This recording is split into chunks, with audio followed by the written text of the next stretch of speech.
Switzerland has no oil fields, no gold mines, no standing army capable of projecting power beyond its borders.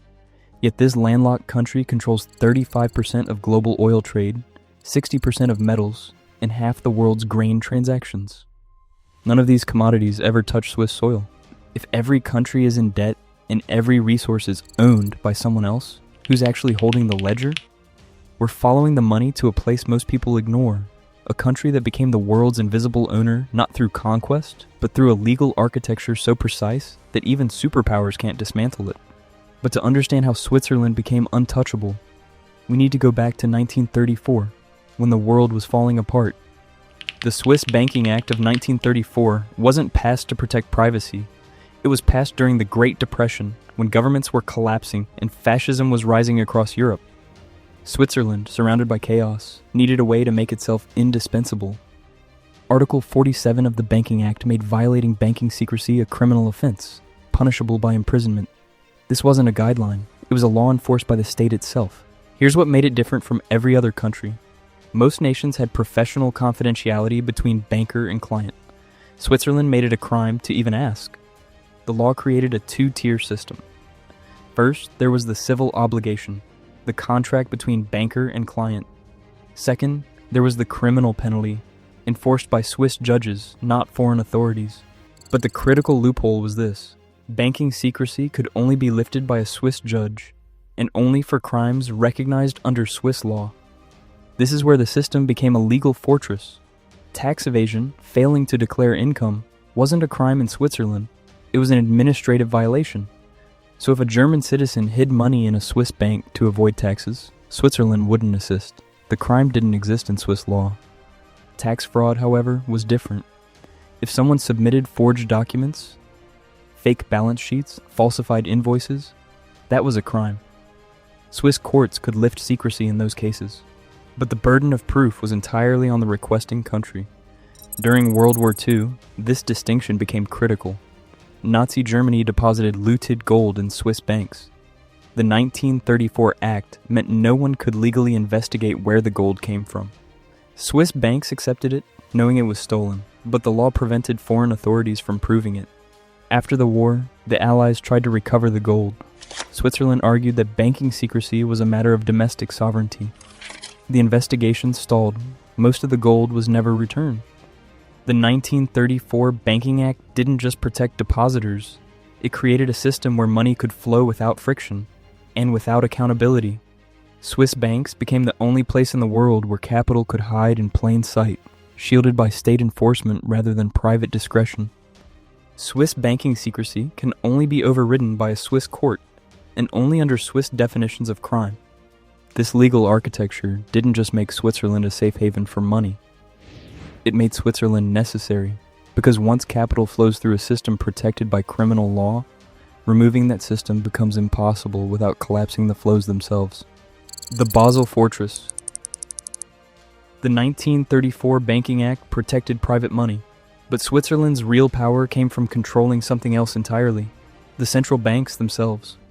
In 1930, a bank was founded in Basel to manage German war reparations from World War I. It was supposed to be temporary. It never dissolved. The Bank for International Settlements, the BIS, is the central bank for central banks. It's where the Federal Reserve, the European Central Bank, and the Bank of England coordinate monetary policy. 63 central banks are members, representing 95% of global GDP. The BIS enjoys total sovereign immunity under Swiss law.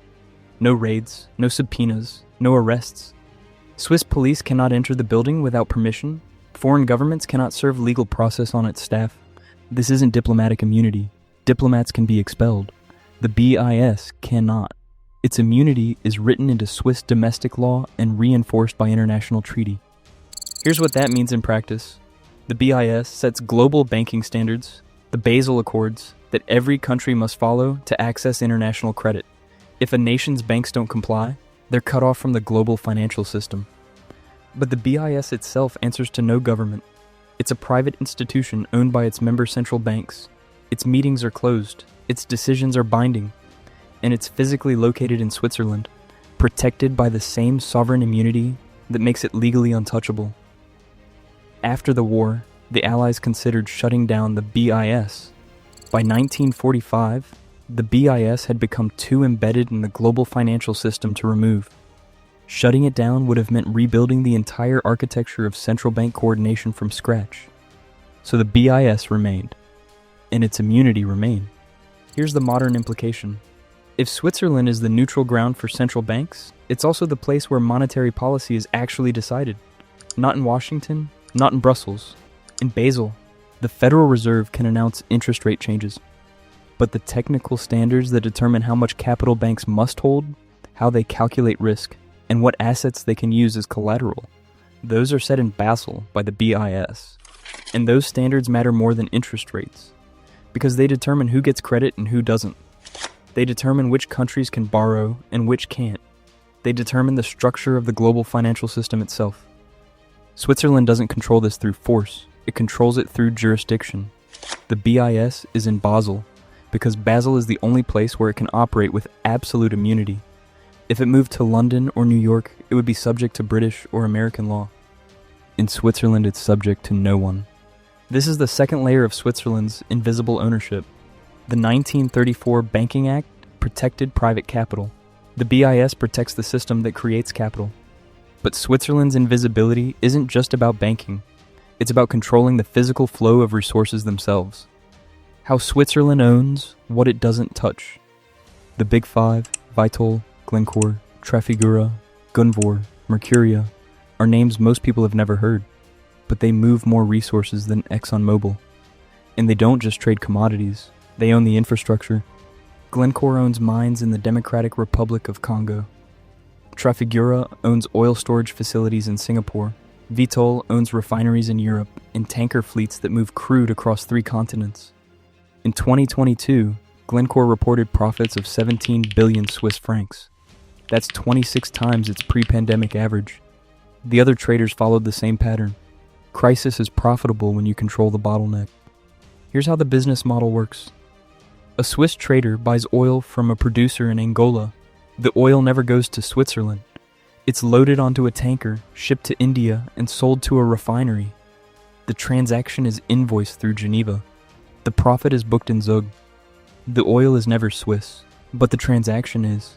And that distinction matters, because Swiss neutrality means commodities can be rerouted through Swiss entities to bypass embargoes. During the Cold War, Swiss traders moved Soviet oil to the west and Western technology to the east. Both sides knew, neither could stop it. After 2022 sanctions on Russian oil, Swiss traders became the primary re-exporters. Russian crude was loaded onto tankers, transferred to different vessels at sea, and relabeled with new origin points. The oil arrived in Europe as non-Russian.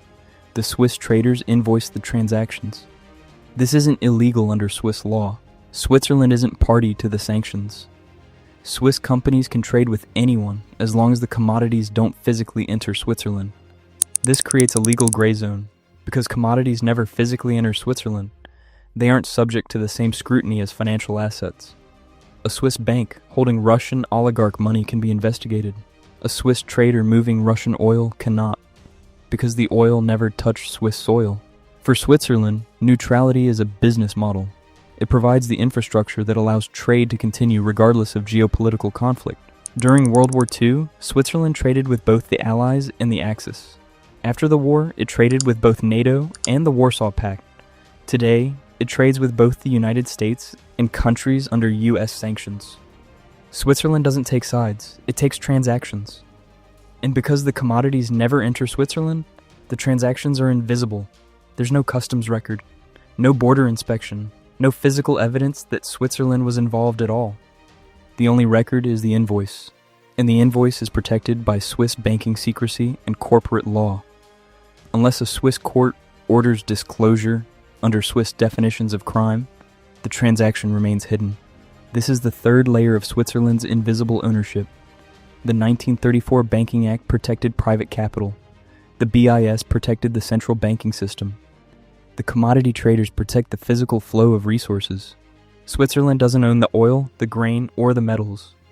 It owns the system that moves them, and that system is designed to be legally untouchable. Why the system can't let Switzerland fall.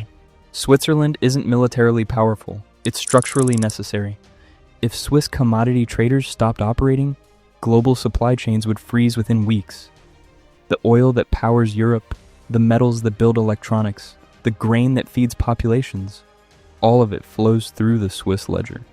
Remove Switzerland and the flows stop. Not because the resources disappear, but because the operating system that routes them crashes. Switzerland isn't just a middleman, it's the protocol layer of the global economy. If the BIS lost its immunity, central banks would lose their neutral ground for coordination. Monetary policy decisions that currently happen in closed Basel meetings would have to occur in national capitals, subject to domestic political pressure. The technical standards that govern global banking would fragment into regional systems. The unified architecture of international finance would collapse into competing blocks. This is the paradox of Switzerland's power. It's not based on strength. It's based on mutually assured destruction for money.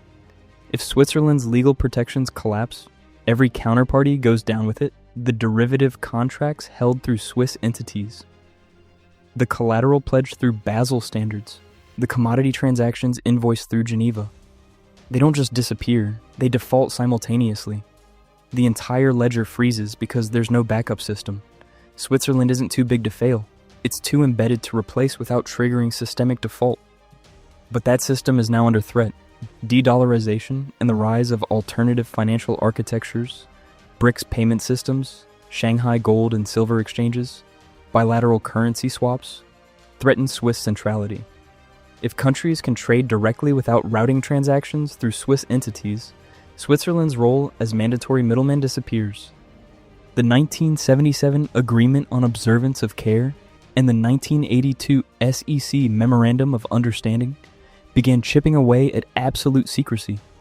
Banks now must verify customer identities. Numbered accounts require beneficial owner disclosure. The 1934 Banking Act's protections remain, but they're no longer absolute. In 2023, Switzerland still refuses to assist in tax evasion cases, only tax fraud. The distinction between failing to declare income and submitting forged documents remains intact. The uncomfortable truth is this: the global economy isn't designed around Switzerland. Switzerland designed itself to be unavoidable. It built a structural foundation so precise that removing it would require dismantling the entire system. But systems can be rebuilt, and if the world decides that Swiss neutrality is no longer neutral, that it's a legal shield for sanction evasion and capital flight, the architecture can be replaced. The question isn't whether Switzerland is powerful. The question is whether the system that made Switzerland powerful can survive without it. The invisible hand revealed. Switzerland is the world's shadow ledger, the invisible hand that routes forbidden flows through legal channels. The 1934 Banking Act turned bankers into state-protected vaults. The BIS made Basel the only place central banks could coordinate without jurisdiction. The commodity traders made Switzerland the bottleneck for physical resources. Neutrality isn't about peace. It's about being the only place where forbidden flows are legal. The world's most powerful country isn't on any map.